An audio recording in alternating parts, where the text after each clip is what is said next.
हर खबर पर होगी आपकी पकड़। डाउनलोड कीजिए एबीपी लाइव ऐप। नमस्ते भारत में वक्त है आपको चीन के चरित्र के बारे में अपडेट करने का। कैसे तानाशाह चीन ने तिब्बत के लोगों के साथ धोखा किया। भारत की आजादी के कुछ समय बाद ही 1950 में चीन ने तिब्बत में कब्जा कर लिया। तब भारत ने तिब्बत का साथ दिया और आज भी तिब्बत की निर्वासित सरकार भारत से चलती है। ये चीन को नाराज करता है। चीन को बहुत सी बातें हैं जो नाराज करती हैं। अब फिर चीन ने घुसपैठ की है और वो जमीन पर राष्ट्र के नक्शे को बदलने की साजिश रच रहा है, जिससे हमारे सैनिकों ने सर्वोच्च बलिदान दिए हैं। इस घटनाक्रम को समझने में इतिहास हमारी मदद कैसे कर सकता है, देखिए विश्व प्रसिद्ध सीरीज प्रधानमंत्री का ये हिस्सा। भारत 1947 में आजाद हुआ और उसके 2 साल बाद ही चीन में माओ त्से तुंग और चाओ एन लाई के नेतृत्व में लंबे संघर्ष के बाद पीपल्स रिपब्लिक ऑफ चाइना के नाम से एक साम्यवादी देश बना। दोनों देशों का मौजूदा सफर एक साथ ही शुरू हुआ। We recognize their government। हमने चीन की हिमायत की। हमने कहा कि चाइना को यूनाइटेड नेशंस का सदस्य होना है। एक बार नहीं, अनेक बार। माओ के कम्युनिस्ट चीन को भारत ने मान्यता तो दे दी, लेकिन उसी चीन ने 1950 में ही एक बड़ी घटना को अंजाम दिया।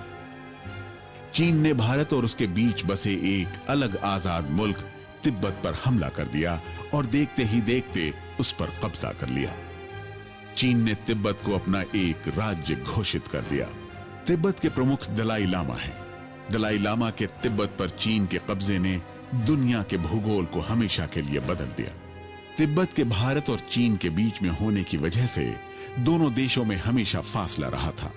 चीन के कब्जे ने उस फासले को खत्म कर दिया और अब तक जो सरहद सिर्फ कश्मीर के एक छोटे से हिस्से तक ही सीमित थी, वो बढ़कर आज के उत्तराखंड से लेकर भारत के नॉर्थ ईस्ट तक फैल गई थी। साफ था, तिब्बत पर चीन के कब्जे का असर सबसे ज्यादा भारत पर पड़ा। तिब्बत पर चीन के कब्जे ने भारत की सुरक्षा के लिए नए सवाल खड़े कर दिए। प्रधानमंत्री नेहरू के पास ही विदेश मंत्रालय भी था। नेहरू ने विदेश मंत्रालय के अधिकारियों के लिए एक नोट जारी किया। भारत और दुनिया की कोई भी ताकत तिब्बत पर चीन के हमले को रोक नहीं सकती। उसके बाद चीन भारत पे हमला करेगा, यह बात बहुत हद तक गैर मुमकिन है, क्योंकि अगर चीन भारत पे हमला करेगा तो तयशुदा तौर पर वर्ल्ड वॉर हो सकता है। हां, चीन भारत में घुसपैठ करने की कोशिश करेगा और अगर विवादित जगहों पर घुसपैठ हुई तो वहां कब्जा भी हो सकता है। भारत को चीन के लोग और वहां के विचार दोनों की घुसपैठ रोकने की कोशिश करनी चाहिए और चीन के साथ हमें अपनी दोस्ती में ही सुरक्षा ढूंढनी चाहिए।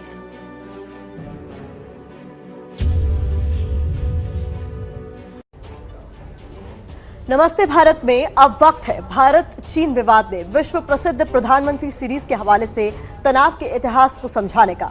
1957 में हुई चीन की घुसपैठ के बारे में जानिए और समझिए आपके हालात। भारत और चीन रिश्तों में जब जब पूर्व प्रधानमंत्री जवाहरलाल नेहरू का जिक्र आता है तो उनका एक बयान बंजर जमीन का टुकड़ा है, ये आलोचना के क्रम में बार बार दोहराया जाता है। संसद में नेहरू ने यह बयान दिया था। अपने दिए गए इस बयान को तब उन्होंने दिया था जब चीन ने अक्साई चीन के सियांग की तिब्बत तक सड़क बनाई थी। समझिए चीन की समस्या और नेहरू का उस वक्त का उस समस्या को लेकर दृष्टिकोण। एबीपी न्यूज के विश्व प्रसिद्ध सीरीज प्रधानमंत्री के हवाले से। 1957 के सितंबर महीने में चीन के सरकारी अखबार पीपल्स डेली में खबर छपी। इसमें कहा गया कि चीन के सिंकियांग से तिब्बत तक जाने वाली सड़क पूरी तरह से तैयार है। ये भारत के लिए बहुत बड़ा झटका था। सिंकियांग से तिब्बत तक जाने वाली सड़क अक्साई चीन से होकर जाती थी कि भारत के नक्शे में दिखने वाले लगभग 40,000 वर्ग मील जमीन पर चीन अपना दावा ठोक रहा था। इसके बाद राज्यसभा में प्रधानमंत्री नेहरू ने अपनी स्थिति साफ कर दी। आज से 7-8 साल पहले मुझे लगा था कि सीमा मामले में किसी भी प्रकार की चर्चा करना बेकार है, कोई सीमा विवाद है ही नहीं। फिर भी चीन और भारत कुछ बंजर पहाड़ों के लिए लड़ाई लड़ना चाहते हैं, तो इससे बड़ी बेवकूफी की बात हो ही नहीं सकती।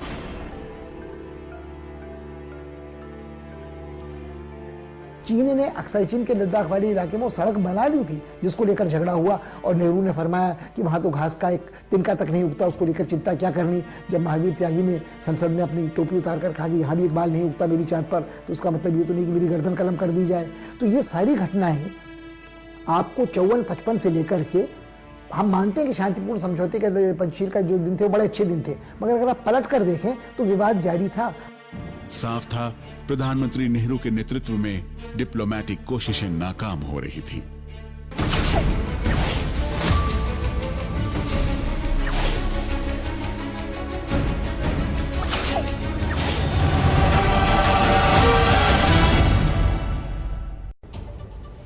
नौ 9:37 हो रहे हैं। हमसे जो टकराएगा मिट्टी में मिल जाएगा की कवरेज लगातार जारी है। अब आपको भारत और चीन के बीच एक और विवाद अक्साई चीन के बारे में बताते हैं। बहुत कम लोग होंगे जो अक्साई चीन के बारे में इतनी करीब से डिटेल रिपोर्ट समझते होंगे या जानते होंगे।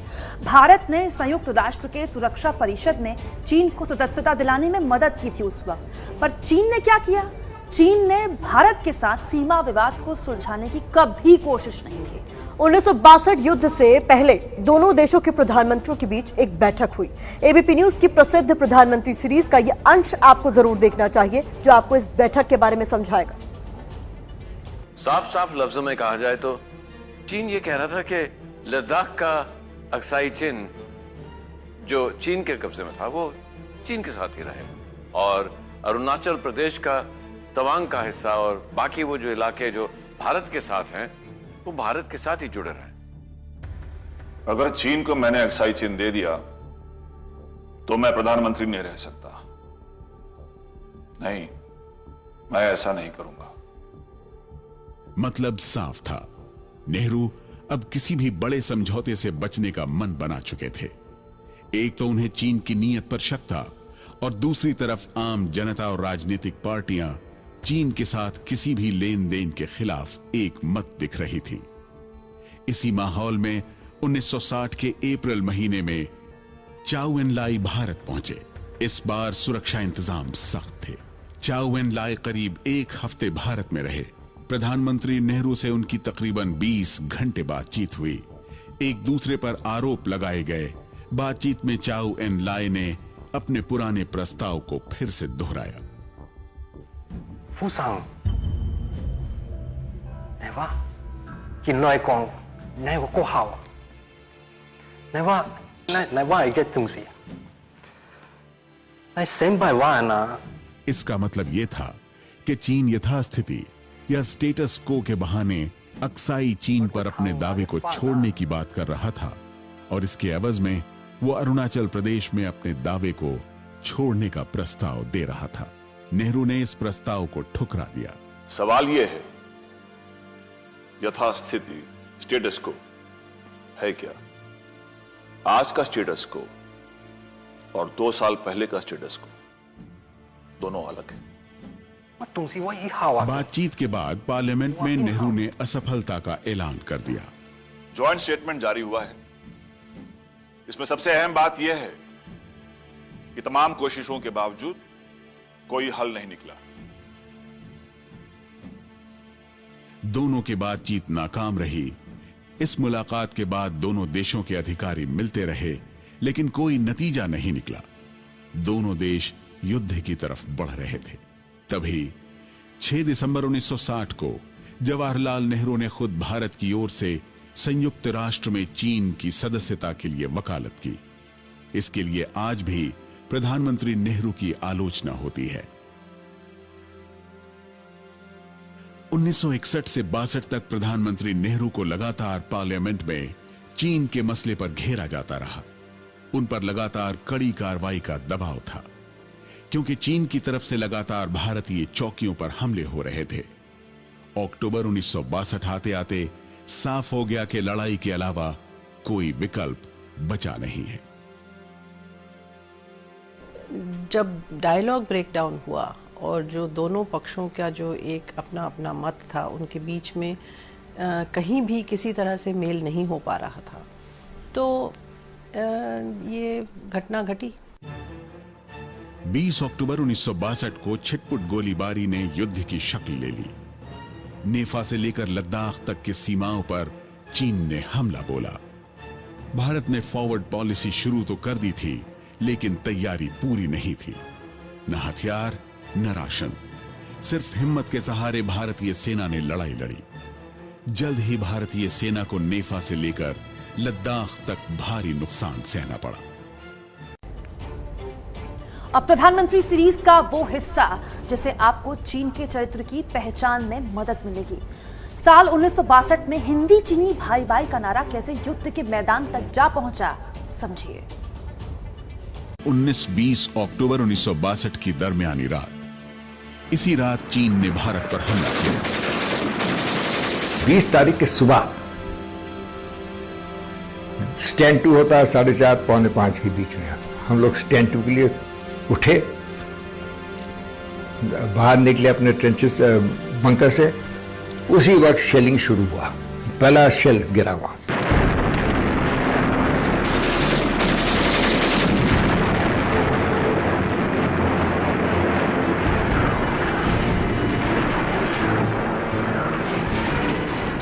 प्रधानमंत्री जवाहरलाल नेहरू ने लड़ाई शुरू होने के 2 दिन बाद देश के नाम पहला संदेश दिया।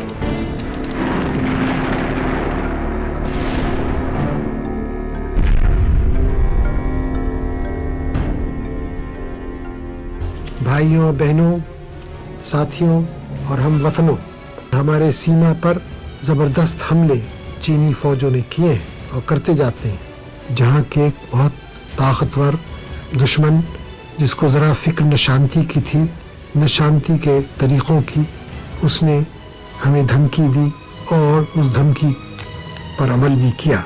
इसलिए वक्त आ गया है कि हम इस खतरे को पूरी तौर से समझें।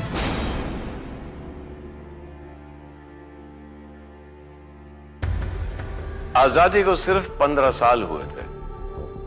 हमारे देश की उत्तरी सीमा पे एक बहुत बड़ा देश चीन, उसके साथ हिंदुस्तान पूरी कोशिश कर रहा था, चाह रहा था कि गहरे रिश्ते रहे, गहरा संबंध रहे। लेकिन आहिस्ते आहिस्ते चीन और हिंदुस्तान के बीच दुश्मनी बढ़ती ही जा रही थी। अब तो ऐसे लग रहा था जैसे चीन हिंदुस्तान पे हमला करने वाला है और हिंदुस्तानी फौज इस हमले के लिए बिल्कुल भी तैयार नहीं थी। बीजी वर्गीस, जो उस वक्त के वॉर कॉरेस्पॉन्डेंट थे, पत्रकार थे, वो लड़ाई से 10 दिन पहले हिंदुस्तानी फौज की तैयारियों का जायजा लेने अरुणाचल प्रदेश के तवांग इलाके में पहुंचे। ये अक्टूबर की बात है, अक्टूबर और नवंबर, और काफी ऊंचा है, 15-16 हजार फीट, बहुत ठंड। वो शर्ट स्लीव्स में या एक हल्का से पुलोवर पहन के, जिम शूज, सॉक्स से काम वो कर रहे। उनके पास सब चीज की कमियां थी। रिटायर्ड ब्रिगेडियर एसपी श्रीकांत तब मेजर हुआ करते थे और तब के नेफा के धौला फ्रंट पर सेना की एक टुकड़ी की कमान संभाल रहे थे। हम जब तवांग में थे, हम लोग जब बेनेट ट्रेनिंग करते थे ना, सुबह जब डमी बनाते हैं, उसमें हम घोंपते हैं, वो उसमें हम लोग ने चाइनीज का बनाया था शक्ल, ताकि अभी लोग को ये पता लग जाए इनको मारना है चाहे कुछ हो जाए। मगर हुक्म आ गया कि नहीं, ये बंद करिए, ऐसा नहीं हो सकता है। अभी हम लोग हिंदी चीनी भाई भाई हैं। अब भाई भाई के सिलसिले में हम उसी में चक्कर में रह गए। मेजर श्रीकांत को भारत चीन लड़ाई में वीरता के लिए महावीर चक्र से सम्मानित किया गया। लेकिन मेजर श्रीकांत जैसे सिपाहियों की वीरता अरुणाचल और लद्दाख में चीनी सेना को आगे बढ़ने से नहीं रोक पाए। दुख तो बहुत होता है। रेट्रोस्पेक्ट में हम कहते हैं कि लड़ाई हुई नहीं, ऐसे लड़ाई थोड़ी होता है और प्लानिंग इस पर मेरे ख्याल में था ही नहीं। वो उसी वक्त वो देखी के लिए गए थे ब्रिगेड कमांडर और बटालियन कमांडर।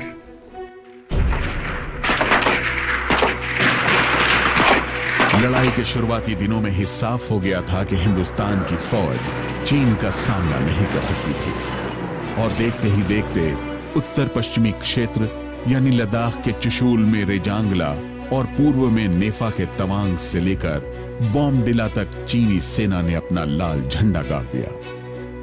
भारतीय फौज तितर बितर हो गई। लड़ाई के 30वें दिन जवाहरलाल नेहरू ने फिर से देश के नाम संदेश दिया। इस रेडियो ब्रॉडकास्ट को कई लोग हार का औपचारिक ऐलान मानते हैं। सीला एक पास है, पहाड़ है बोमडिला के ऊपर, तवांग और बोमडिला के बीच में, और बोमडिला भी हमारे हाथ से निकल गया। रंज हुआ इसको सुनकर, रंज हुआ कि हमारी फौज को हटना पड़ा वहां से। इसके माने ये हैं कि जो लड़ाई हमारे सामने है उसको हमें जारी रखना है। थोड़े दिन नहीं, बहुत दिन, महीनों नहीं, सालों रखना है जारी। हम लड़ते जाएंगे और अगर बीच में कहीं कहीं हारे तो उससे हम और ताकत पकड़ेंगे और आगे बढ़ेंगे। प्रधानमंत्री नेहरू ऊपरी तौर पर देश को लंबी लड़ाई के लिए तैयार कर रहे थे, लेकिन चीन ने नेहरू को दोबारा लड़ने का मौका ही नहीं दिया। 20 नवंबर की रात चीन में भारतीय एम्बेसडर को वहां के प्रधानमंत्री चाओ एन लाई ने बुलाया और कहा कि आधी रात से चीन की सेना सीज फायर कर देगी और हफ्ते भर बाद लाइन ऑफ एक्चुअल कंट्रोल के 20 किलोमीटर पीछे चली जाएगी।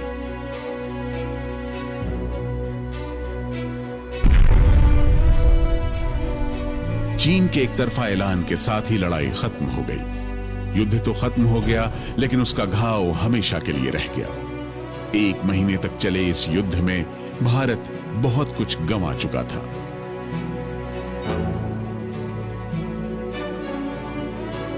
चीन ने भारत की 42,735 वर्ग किलोमीटर जमीन पर कब्जा कर लिया था।